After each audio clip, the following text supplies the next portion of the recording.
Olá pessoas, esse aqui vai ser um vídeo diferente do habitual, não vai ser tão conciso, tão compacto. Espero que ele também não fique muito longo.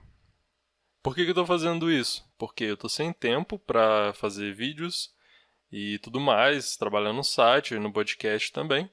Então estou tentando trazer o conteúdo que eu estou vendo na universidade para esse projeto, para o Psicoativo. Então eu acabo estudando e trabalhando no projeto ao mesmo tempo, que seria muito bom. Então nem sempre dá para fazer também, até por questão de tempo, mas vou tentando. Então o próximo podcast vai ser nesse esquema. Você pode se inscrever no canal de podcast, que está Psicoativo Podcast de Psicologia. Você acha aí no canal o link também. No aplicativo também você pode fazer inscrição no Castbox, que eu recomendo, em qualquer outro também. Acho que na maioria tá dando para ouvir. E aí o próximo podcast vai ser sobre desequilíbrio químico, vai ser um aprofundamento. Tem um vídeo aí recente da série Mitos da Psicologia sobre isso. Coincidentemente, a gente está trabalhando isso na disciplina de psicopatologia também. E aí eu vi mais coisas e dá para trazer mais conteúdo sobre o assunto, uma discussão que abrange outros aspectos também. E explica melhor também a ideia daquele vídeo lá, que é de 1 minuto. Muita gente ficou sem entender porque acreditava que realmente transtorno mental era um desequilíbrio químico que causava e acabou, mas as coisas são mais complicadas que isso. Mas enfim, vamos lá. O tema, na verdade o livro, é do Martim Baró, se chama Sistema, Grupo e Poder. Eu só achei em espanhol, infelizmente, então pode atrasar um pouco a leitura. Mas apesar de não conseguir ler o livro todo, até por questão de tempo também, eu recomendaria, porque o que eu li, as partes que eu li foram bem interessantes. Então, eu peguei um capítulo, na verdade é um seminário, vai ser apresentado em grupo. A minha parte, mais especificamente, é que começa lá na página 150, que é o conformismo como um ato rotineiro e trivial de obediência. Martin Baró fala muito bem, no sentido de ser muito bom de ler, e ele trata dos experimentos do Milgram em relação também com o conformismo. Olhando dessa perspectiva, partindo dos experimentos do Milgram, a submissão seria uma aceitação obediente do que fazer rotineiramente, um cumprimento de uma tarefa em obediência à autoridade. Essa questão do Milgram, da obediência à autoridade, tem muita relação com o caso Eichmann, e que a Hannah Arendt falou muito sobre. É um caso interessante pra caramba. Eu também deveria fazer um vídeo especial sobre ele, talvez lá no canal de filosofia. Então aproveita e se inscreve lá, Universo da Filosofia também. Tem um site, universodafilosofia.com, enfim. Não vai dar para eu explicar profundamente esse caso, mas ele se trata, o Eichmann era um carrasco nazista, digamos assim.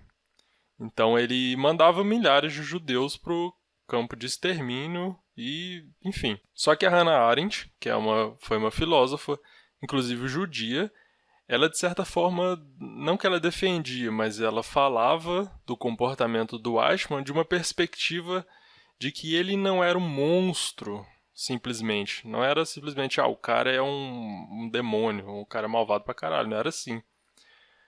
E aí, segundo ela, o comportamento criminal dos nazistas não se deve tanto a uma personalidade sádica ou necrófila, quanto a uma atitude de obediência às exigências da autoridade estabelecida. Ou seja, não é que o cara simplesmente é um sádico, talvez seja mais porque ele simplesmente estava obedecendo a uma autoridade. E ele era uma engrenagem em um sistema muito maior, ele simplesmente estava cumprindo um ato rotineiro para ele. E a gente vai entender um pouco melhor também.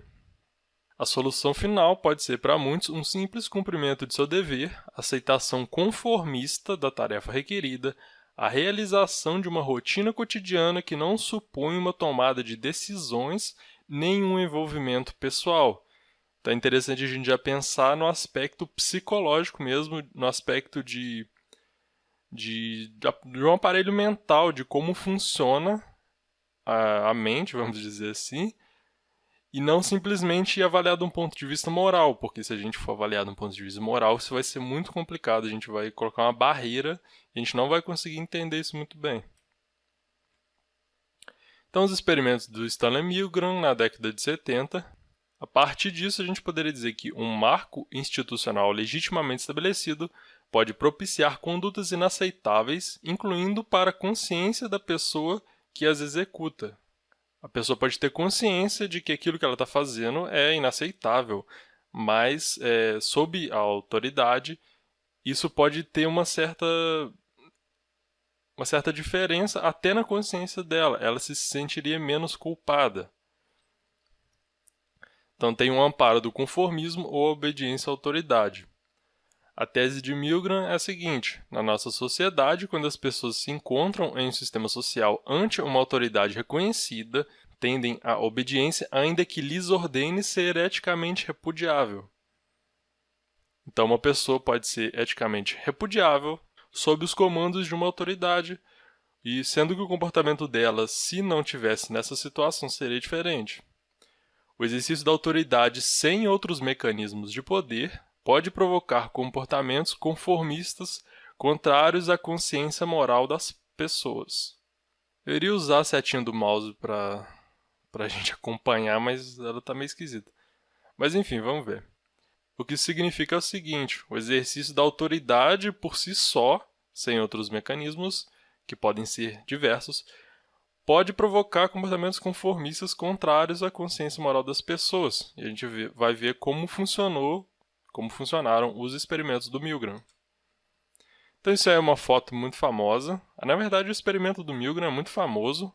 Então você deve ver aí documentário, muita coisa sobre isso na internet. Inclusive tem um filme dele e desse experimento e do experimento da prisão de Stanford, do Zimbardo também, na Netflix. Acho que esse do Milgram é The Experimenter. Eu não lembro o nome em português, mas está lá, vocês podem assistir. É bem legal, inclusive, eu recomendo. Não como uma verdade absoluta, porque é uma ficção, uma dramatização e tal. Mas, inclusive, eu vi até frases aqui do texto lá no filme. Parece, sim, que ele se comprometeu de uma certa forma com apresentar a realidade mesmo, apesar de, enfim, ser ficção, mas vejam. E essa foto aí é o seguinte: eles colocavam numa cabine uma pessoa que seria supostamente punida com os choques. Do outro lado, pelo menos no experimento inicial, sem ver a pessoa, estaria o professor, entre aspas, que daria os choques como castigo. Então seria assim, delineamento básico dos experimentos do Milgram. As pessoas eram induzidas a aplicar as descargas elétricas a outras, atuando como professor e aluno em uma aparente situação de aprendizagem para verificar o valor do castigo. O que o Milgram dizia, os experimentadores diziam para as pessoas, era que o experimento era sobre o valor do castigo, ou o efeito do castigo, da punição, do choque elétrico, na aprendizagem. Então, as pessoas que supostamente levariam os choques, elas teriam que memorizar pares de palavras. Então, aí eles perguntavam: tal palavra, qual que é o par dela? E se a pessoa respondesse errado, ela levaria um choque. E a pessoa que realmente era o sujeito do estudo, ela estava lá aplicando choque sob a autoridade do experimentador, que instruía ela a aplicar o choque toda vez que a pessoa errava. E ela tinha vários níveis, então ia subindo a voltagem, a potência do choque. Então a maior parte das pessoas chegava a submeter os alunos, inclusive aquelas descargas que consideravam perigosas. De 40 pessoas, 5 se detiveram ao nível classificado como descarga intensa, 20 foram ao limite, além do nível rotulado como perigoso. Mas também teve a desobediência. O Milgram repetiu o mesmo tipo de experiência, introduzindo variáveis na situação experimental. Então ele fez com mulheres, fez com negros, fez com pessoas diferentes, fez com proximidade maior ou menor com o ator que sofreria os choques. E um dos aspectos mais críticos para a execução do ato de obediência era a proximidade da vítima ao ator. Da vítima? Ficou meio estranha essa palavra aí, né? Acho que vou ter que trocar depois. Mas a proximidade do sujeito do experimento ao ator que supostamente levaria o choque. Na condição de distância, apenas 35% desobedeceu ao experimentador. Ou seja, estando longe da pessoa em que você aplicaria o choque, a tendência a desobedecer era menor, você iria obedecer mais à autoridade. Na condição de proximidade, isso aconteceria em 60%. A desobediência, ou seja, quanto mais próximo da pessoa, da vítima que sofreria o choque, a tendência a você obedecer é menor, você ficaria mais com o pé atrás, né? Na proximidade máxima, ou seja, do ladinho ali da vítima, onde havia contato entre as pessoas, a desobediência se elevou até os 70%. Isso é interessante, então. 7 em cada 10 pessoas desobedecia e parava de dar os choques. Eu não vou entrar muito a fundo nesse experimento, mas ele é interessante pra caramba, tem muitas variáveis a se discutir, e uma das variáveis era que o sujeito do experimento deveria pegar a mão do aluno e colocar sobre uma prancha para levar choque, e aí é uma questão muito diferente de você dar choque em uma pessoa que você nem está vendo. Enfim, mas o tema aqui não é o experimento em si, mas é a leitura do Martin Baró sobre ele. Então, por que essa influência da proximidade? A proximidade, segundo Martin Baró, facilita o desencadeamento de sentimentos de empatia e dificulta o estreitamento do campo cognoscitivo. Por exemplo, a tendência em colocar filtros tecnológicos entre soldados e vítimas.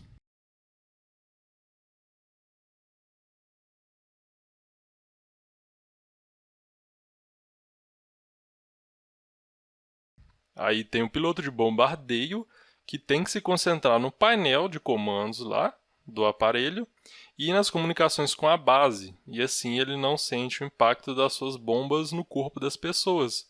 Então pensa, você é um piloto de um caça e você está concentrado ali no aparelho e na comunicação com a base militar e você está jogando bomba em um monte de gente, matando um monte de gente. Mas aí que está o ponto que é muito interessante, que é o aspecto psicológico, a questão da atenção até que você está dando aquilo e a questão da sua percepção. Então você não está vendo você matando um monte de gente, gente gritando, gente, sei lá, todo mundo pegando fogo. E aí as coisas são bem diferentes. Você lida com essas situações de forma bem diferentes, porque você percebe, essas funções psicológicas agem de forma diferente. Então é mais fácil lançar bombas que ferir as pessoas pessoalmente e limpar a zona de subversivos anônimos com foguetes que assassinar pessoalmente as pessoas com nome e apelido.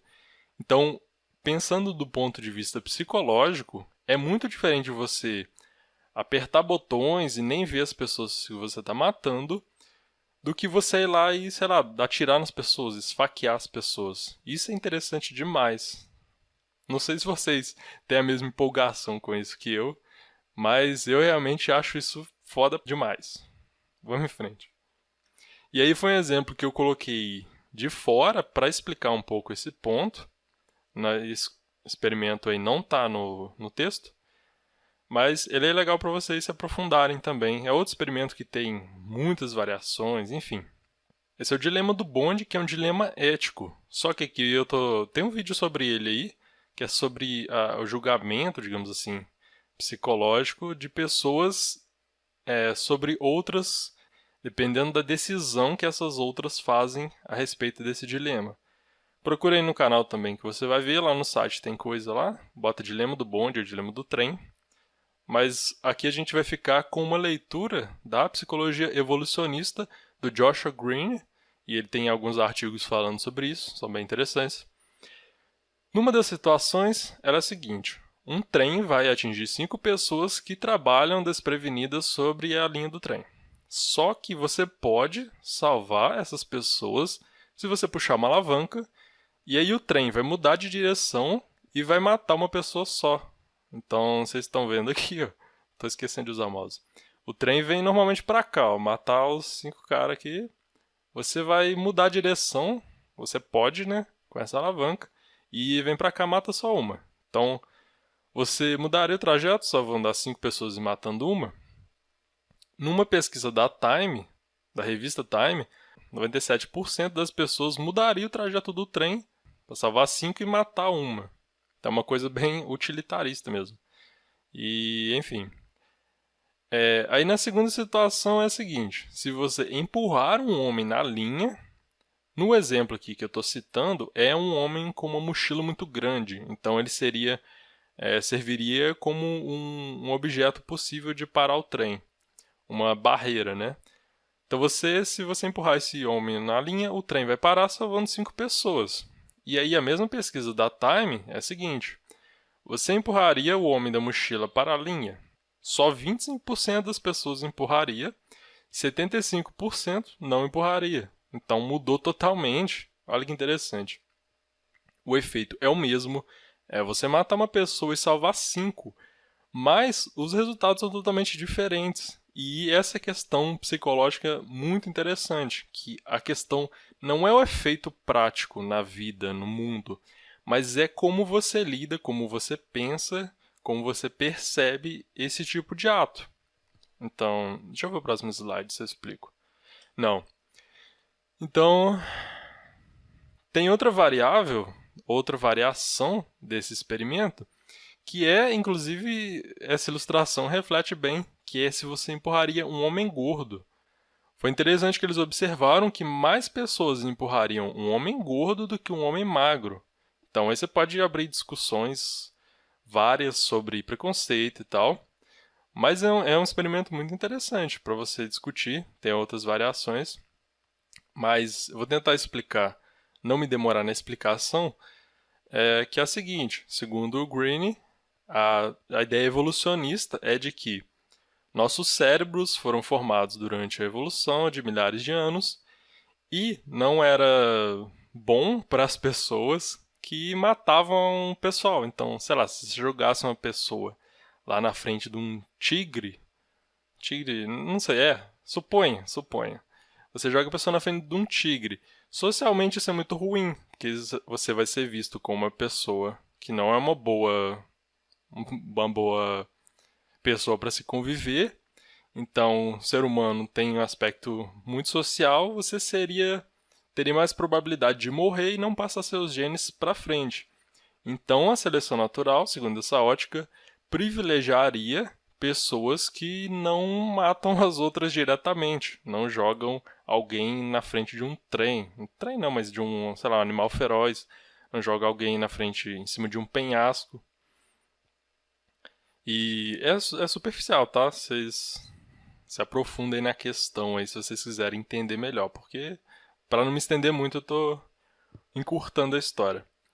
Mas aí o que que acontece? Essas mesmas pessoas que somos nós tivemos o nosso cérebro, o nosso comportamento moldado, do ponto de vista biológico, né, instintivo, moldado em uma época que você não tinha trem, você não tinha alavanca, você não tinha nada disso. Então o nosso cérebro não processaria de uma forma que a gente tenta processar racionalmente, logicamente, esse tipo de coisa. Então, você puxar uma alavanca, ou apertar um botão e matar alguém, não causa a mesma reação emocional do que você empurrar uma pessoa nos trilhos. A mesma situação pode ter efeitos diferentes no seu cérebro, na sua mente, na forma como você pensa e se comporta perante a situação. Então isso não é uma coisa racional, é uma coisa mais irracional, mais instintiva mesmo. Muito legal também, pesquisem aí se tiverem interesse. Vamos em frente. Outras variáveis que afetariam o nível de obediência: contexto institucional, ou seja, o quadro visível de onde se produz a demanda da obediência. Então, se você está numa instituição de onde vem essa demanda, seu comportamento vai variar. Então, sei lá, se você é um militar, um policial militar, você está num contexto em que a obediência à autoridade é muito diferente do que você está numa universidade. A uniformidade e consistência das ordens recebidas, ou seja, o desacordo entre os superiores abre terreno para que o sujeito decida por sua conta. Então tem que ter só uma ordem, não pode ser uma coisa fragmentada. Isolamento do ator. A companhia de outras pessoas pode fortalecer a decisão de desobedecer, como se viu nos experimentos de Asch.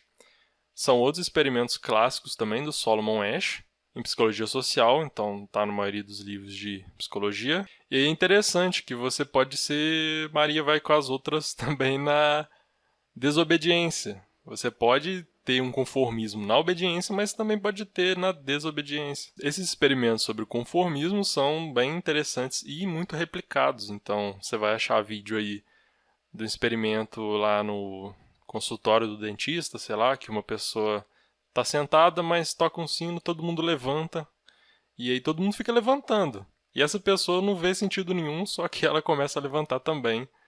E aí tem outro experimento também que é do elevador, que é clássico e já foi repetido. É pegadinha, inclusive, né?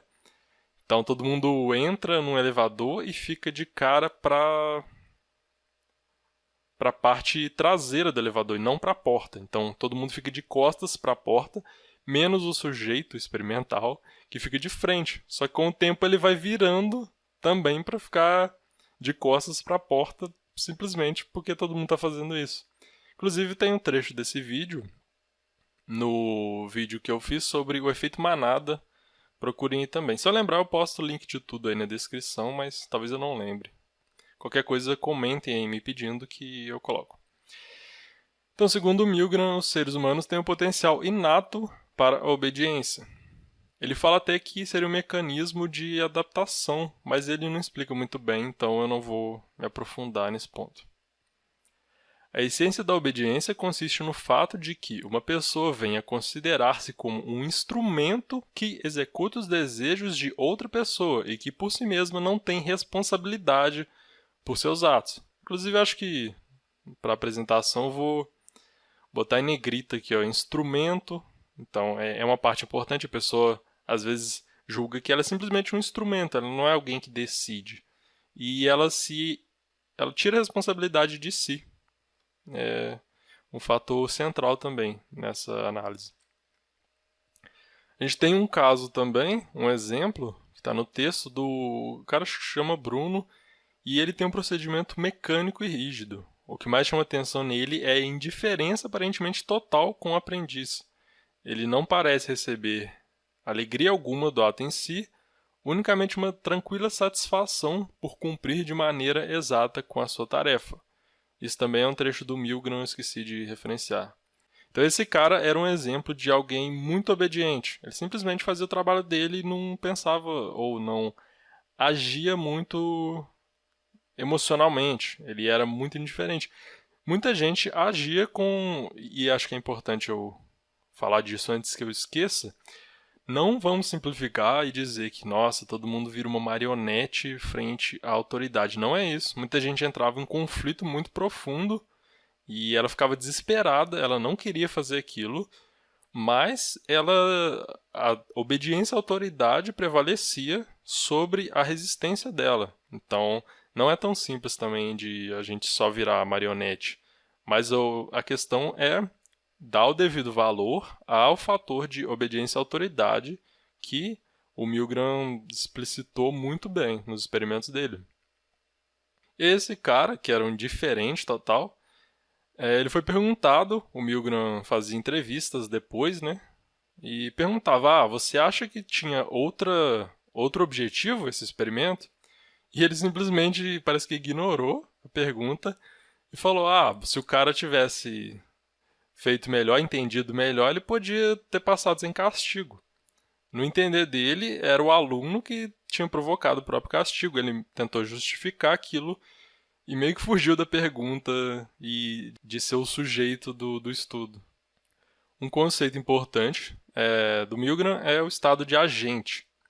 Então, os mecanismos inibitórios, que são vitais quando o indivíduo funciona por si, se convertem em secundários ante a necessidade de transferir o controle ao componente da coordenação. Isso é uma coisa bem comum de se ver, a diferença entre comportamento do indivíduo e comportamento do indivíduo quando ele está em grupo ou em situações sociais. Então você vê muito em psicologia social, você tem até no Freud tem psicologia dos grupos e análise das massas. Tem 2 nomes diferentes desse livro, mas é mais ou menos isso. Então muita gente já estudou esse comportamento e é interessante pra caramba você ver essa diferença. Quando o indivíduo se sente como parte de uma estrutura hierárquica, Ele troca a referência de controle da sua própria consciência para as normas dos níveis superiores. Então ele age como alguém recebendo ordens e ele não pensa da mesma forma como ele pensaria em uma situação sem aquela hierarquia, sem aquela autoridade ali. Então, no estado de agente, a pessoa já não atua como um indivíduo autônomo, e sim enquanto parte de um sistema social, como um membro dependente. Isso muda toda a percepção do processo, e o que importa nesse sentido é a correspondência da ação com as normas emanadas da autoridade estabelecida, não a correspondência com outros critérios. É interessante ver como tem essa mudança no funcionamento psíquico do indivíduo quando ele está inserido nessa situação. De novo, não é questão de moral, de julgar, isso aí são outros 500. É uma questão de como as pessoas se comportam mesmo, como elas pensam, como elas agem em situações diferentes, no caso aqui, em obediência à autoridade. Não dá pra... Muita gente quer fazer isso, quer julgar, eu não faria aquilo lá, mas não é bem assim, tá? As coisas são bem mais complexas do que a gente costuma pensar num senso comum, de se achar moralmente superior. Inclusive tem estudo sobre isso, sobre a pessoa se achar erroneamente moralmente superior, é bem comum. Até parece que é um efeito, um mecanismo psicológico também, mas enfim. Assim se produz uma definição de situação a partir da autoridade. O indivíduo se sente responsável frente a ela e não a respeito do conteúdo da ação que se realiza. Então há uma mudança, a pessoa passa a pensar que ela deve obedecer à autoridade ou ela deve se comportar tendo a autoridade como referência e não exatamente pensando no que ela está fazendo em si. Eu não sei se vocês conseguem pensar ou se eu estou conseguindo explicar isso direito, mas talvez seja uma coisa que você, se aprofundando melhor, você consegue entender bem. O filme acho que ajuda nisso, o filme que eu falei, está na Netflix lá. Ele ajuda inclusive a ver esses aspectos emocionais da pessoa ali na hora do experimento. Então as coisas não são tão simples como eu já vi acontecer em pessoas que não sei se acho que quiseram chegar a conclusões rápido demais e pegam esse experimento do Milgram ou do Zimbardo lá da prisão de Stanford e falam, viu como o ser humano é? Ele é ruim e tal, você coloca ele ali numa situação tal e ele vai ser um merda. E não é bem assim, a proposta não é dizer isso também. Tem gente que também recusa qualquer conclusão desses estudos dizendo, não, eu sou uma pessoa boa, eu não faria. As coisas não são tão simples assim. E a gente teve o experimento de obediência do Milgram replicado muitas vezes. Ele fez várias vezes, fez com muitas variações, mas ele foi replicado muitas vezes. E tem um muito recente, que eu tinha publicado até no site, no psicoativo.com. Vou tentar deixar na descrição, mas o título é algo como Experimento de Milgram, experimento de obediência à autoridade Milgram replicado e o resultado é pior ainda. Algo do tipo. Mas é uma coisa para chamar atenção, mas realmente o resultado foi pior e foi feito, se não me engano, em 2015, o artigo publicado em 2017, e teve várias replicações, 2008, 2010, enfim. Mas esse mais recente foi o seguinte, foi na Polônia, uma coisa que não havia acontecido. No filme que eu comentei, os caras falam com o Milgram, vamos fazer experimentos lá na Europa que não teve nada disso lá, você só fez nos Estados Unidos, vamos fazer em todos os lugares. Só que tinha questões éticas que, enfim, vocês devem imaginar que dá choque em uma pessoa. Na verdade, o choque é na pessoa que acha que está dando choque. Ela pode ter um choque emocional, mas você coloca ela numa situação muito complicada, aflitiva e tal. E isso, por questões éticas, é um problema. Então o Milgram foi muito criticado e tal. Enfim, um dos autores do estudo disse, ao tomar conhecimento sobre as experiências do Milgram, a grande maioria das pessoas afirma, eu nunca iria me comportar de tal maneira. Nosso estudo tem mais uma vez ilustrado o tremendo poder da situação com a qual os sujeitos são confrontados e como facilmente se pode concordar com as coisas que eles acham desagradáveis. Das 80 pessoas nesse estudo lá na Polônia, 90% percorreram todo o caminho até o nível máximo de eletrocução, nível perigoso e tal. E a média do Milgram, se eu não me engano, ficou em torno de 65%. Não sei se considerando todas as variações, mas é por aí, vamos considerar nessa área. E aí eles dizem o seguinte, o pessoal do estudo: os testes no paradigma Milgram nunca foram realizados na Europa Central. A história única dos países da região tornou a questão da obediência em relação à autoridade excepcionalmente interessante para nós.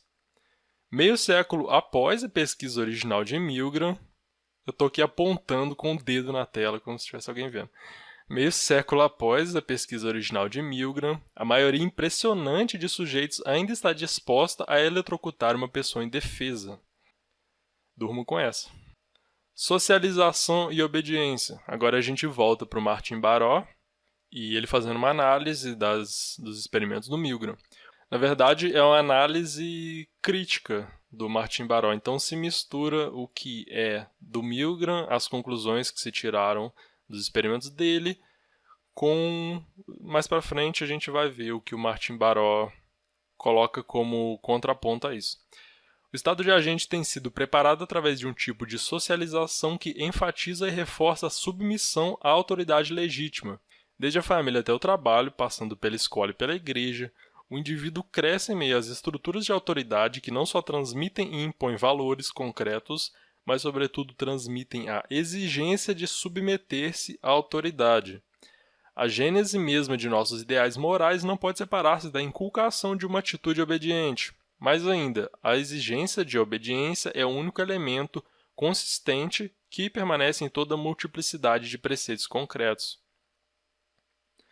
Basicamente, a ideia de que, além dos valores morais e tudo mais que a gente cresce aprendendo, tem o valor da obediência que ele é enfatizado demais. Então tem essa questão da socialização como um fator para essa obediência à autoridade. A atitude de obediência inculcada sistematicamente ao longo de todos os processos de socialização é atualizada como estado de agente, assim que o indivíduo percebe a existência de uma autoridade em uma situação na qual a autoridade aparece como legítima e em uma ocasião apropriada, onde ideologicamente se justifica a existência da autoridade. Um outro exemplo que eu pensei agora aqui, tem um texto lá no site, no Psicoativo, e pretendo fazer um vídeo também, que é sobre o filme, acho que o filme chama Obediência, em inglês, não lembro agora, mas é uma história real de uma garçonete do McDonald's, de uma das filiais, e um cara passava trote fingindo ser policial, e ele fez um monte de gente fazer um monte de atrocidade, teve abuso sexual com a menina, um monte de coisa muito maluca. O cara fez por telefone falando que era policial. E esse é um exemplo muito bom. Foi até bom ter tá fazendo o vídeo, porque eu lembrei desse. Que ele é absurdo. Eu acho que se repetiu, 70 vezes. Ele fez com um monte de gente. É muito maluco. Então, em relação à ideologia, a justificação ideológica é vital quando se trata de conseguir uma obediência voluntária, já que permite que a pessoa veja seu próprio comportamento como algo que serve para uma finalidade desejável. Sobre obediência e instituição, é uma relação hierárquica a fatores que mantêm o estado de agente e que convertem o ato de rebeldia ou desobediência em mais e mais difícil. Cada ação influencia a seguinte e, como prediz o modelo da dissonância cognitiva do Festinger, cada nova ação serve como justificação da precedente. Eu não vou explicar a dissonância cognitiva porque acho que ia demorar muito, mas tem artigo no site, tem um vídeo em breve sobre o assunto também. Em resumo, situados em uma estrutura institucional, uma porcentagem muito grande das pessoas fazem o que se lhes diz que façam, sem ter em conta o conteúdo da sua ação e sem travas impostas por uma consciência, já que ela transfere essa consciência, digamos assim, para a autoridade. Sempre que percebam que a ordem tem sua origem em uma autoridade legítima, esse ponto é importante também, é uma autoridade legítima. Os experimentos de Milgram aplicados ao conformismo e a uma análise do Baró, a institucionalização da obediência tende a despojar o indivíduo da consciência de responsabilidade pessoal, Então o cara fala, não fui eu que fiz, só me mandaram fazer, eu só estou cumprindo ordens. E as pessoas não estão realizando isso ou aquilo, estão simplesmente obedecendo. Então elas não estão fazendo, digamos, por vontade própria. Eu vou pegar um judeu, vou colocá-lo na câmara de gás. Elas estão pensando, eu vou colocar o cara na câmara de gás, mas porque eu estou só obedecendo, eu só cumpro ordens. A atividade perde assim seu sentido de conteúdo, ou seja, o que você faz, por exemplo, colocar um cara numa câmara de gás, e fica só o sentido formal, como se faz. Então, você é uma engrenagem no sistema, você fala, estou só trabalhando aqui, não posso fazer nada. O conformismo pode propiciar-se também desintegrando institucionalmente uma ação em vários segmentos, cada um dos elos sem o sentido global. Tá faltando umas vírgulas aqui, enfim, depois arruma. Por exemplo, você tem um cara prepara um produto químico, o outro coloca lá no receptáculo, o outro transporta munição, o outro carrega os aviões bombardeiros, outro aperta um botão quando se aparece uma luz vermelha. E daí um monte de gente morre, mas não se tem mesmo efeito psicológico nessas pessoas que participaram na morte de um monte de outras, do que se essas pessoas fossem lá enfiar faca e dar tiro em todo mundo. Se produz o conformismo com os desígnios do sistema, não tanto por acordo, e sim porque se aceita o princípio da atitude de obediência, ou seja, não necessariamente, ou não é tanto porque você concorda. Você não vai lá matar, não sei, soldado vai matar um monte de gente num vilarejo. Talvez ele não esteja de acordo com aquilo ali, mas ele aceitou o princípio da atitude de obediência. Então, o princípio que está ordenando o comportamento dele é o de obedecer. Então, vai lá o general falar, mata todo mundo e taca fogo na vila. O cara faz, mas não necessariamente ele queria fazer aquilo. Então, o modelo do Milgram, aplicado ao conformismo, que é o tema do Martin Baró, ele é sumamente atrativo, sobretudo para entender o que alguns psicólogos definem como convencionalismo, que é a submissão às exigências do grupo sem que haja conflito ou mudança.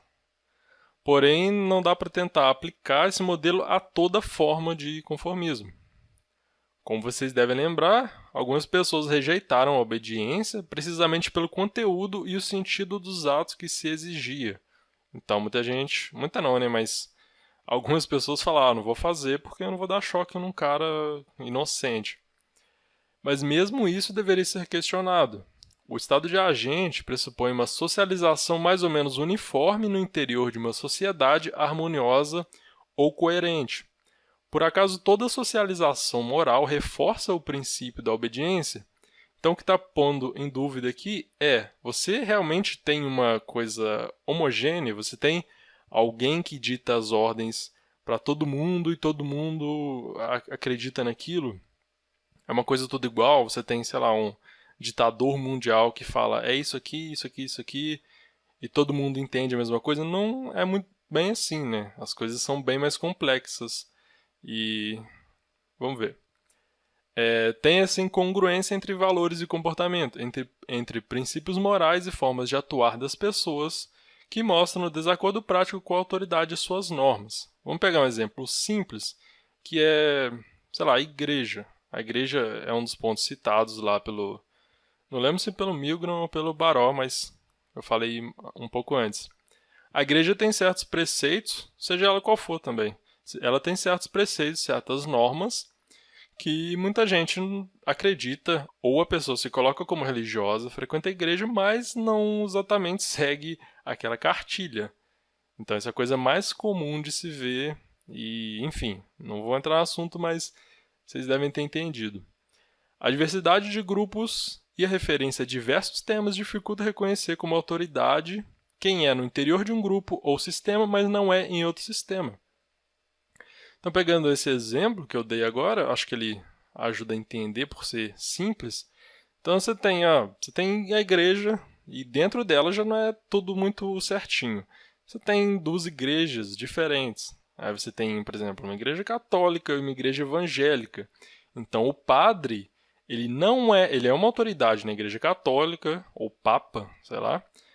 Então, no interior dela, mas não é na igreja evangélica. Quer dizer, a autoridade do Papa pode se aplicar bem não, às vezes não se aplica, mas mesmo que ela se aplicasse bem aos católicos, à Igreja Católica, essa autoridade não teria o mesmo reconhecimento por quem está na Igreja Evangélica. Mais ainda, essa diversidade transmite e reforça com frequência a desobediência à autoridade e até legitima normas contrárias às que publicamente são pregadas. Então, você tem toda essa diversidade. Tudo uma bagunça mesmo. Tem um monte de gente falando outras coisas. Um fala uma coisa, outro fala outra coisa. Quer dizer, um grupo vai obedecer a seu líder, mas não vai obedecer ao líder do outro grupo. Ou alguém fala uma coisa, aí tem um subgrupo que fala assim, não vamos aceitar isso aí. Vamos ser contra, vamos quebrar tudo, sei lá. Você tem... não é simplesmente uma obediência vertical, assim, que flui bem. É tudo muito caótico. As coisas são bem situacionais também. Você tem que avaliar ponto por ponto, cada situação. Por isso, você faz um estudo lá nos Estados Unidos, aí você pensa, você tem uma hipótese, será que vai ser a mesma coisa na Europa? Na Polônia? Aí na Polônia foi até maior. Será que vai ser a mesma coisa no Brasil? Será que vai ser a mesma coisa na China? Você tem aí mesmo situações diferentes. Mas concluindo, o conformismo como obediência à autoridade, que é o tema que eu tratei até aqui, a análise do Martin Barros sobre, se baseando nos experimentos do Stanley Milgram, o Martin Barros conclui o seguinte: o conformismo é um problema complexo que pode adotar formas muito diversas e que depende de uma grande variedade de fatores. Em outras palavras, é tudo uma bagunça. Essa submissão cotidiana e rotineira do que aceita posições normativas de seu grupo, o conformismo convencional, não é o mesmo que o conformismo conflitivo, que supõe submissão forçada. Então, você tem vários tipos de conformismo. Tem quem concorda com o grupo no qual ele está inserido, tem quem não concorda, mas se conforma mesmo assim. É outro assunto, mas a gente está pegando um ponto muito específico até. Recomendo, se vocês gostarem do tema, se aprofundem e busquem várias referências. Muitas eu já estou deixando aí. E discutam também, comentem. É bom você ter pontos de vista opostos, referências diferentes, para você conseguir chegar numa síntese bacana. No conformismo podem influir fatores pessoais, fatores circunstanciais e fatores institucionais. Então, no fatores pessoais, para não ficar estranho também, não é dizendo que as pessoas, qualquer pessoa na situação faria aquilo ali. Algumas pessoas tiram essas conclusões do experimento do Milgram e do Zimbardo, lá da prisão de Stanford. Tem gente que é muito exagerado para os dois lados. Fala, eu não farei isso porque eu sou muito bom. E tem gente que fala, todo mundo faria isso porque o ser humano é ruim. Não é bem assim. Tem um fator pessoal também. Então, realmente, a pessoa pode ter uma questão pessoal dela que ela não vai obedecer e não vai dar choque na pessoa e tal, na outra. Tem circunstanciais e tem um monte de coisa. Tem a situação do experimento, tem a circunstância da vida da pessoa. São muitos fatores envolvidos. E tem institucionais. A obediência à autoridade também depende de instituição. Como eu dei exemplo, você tem um policial militar, então ele lida com a autoridade de forma diferente que um universitário, de forma diferente que um sujeito, igual lá no experimento do Milgram, um sujeito que está ajudando no experimento. São situações diferentes. E as instituições, as pessoas têm formas de lidar com as normas das instituições que também são muito variadas. Em todas as áreas se pode manifestar o poder, diferencial de recursos nas relações humanas que permite a um impor sua vontade e seus interesses a outro. Tem que corrigir também. Enfim, não sei se ficou bom. Inclusive pode funcionar esse vídeo como um treino para eu tentar apresentar melhor. E eu estou achando uma proposta interessante compartilhar muitas coisas. Algumas, que são interessantes e que são viáveis de trazer para cá. Se vocês gostaram, comentem aí que eu posso tentar trazer mais. Depende também da reação e tal. Se ninguém vê, talvez não valha a pena. E comentem também, principalmente, sobre o tema. Vocês conhecem o experimento do Milgram, a obra do Martin Baró, o que vocês acham disso? Se vocês viram outras coisas a respeito disso. É legal pra caramba pra gente discutir. Por hoje é só tudo isso. Então até a próxima. Falou!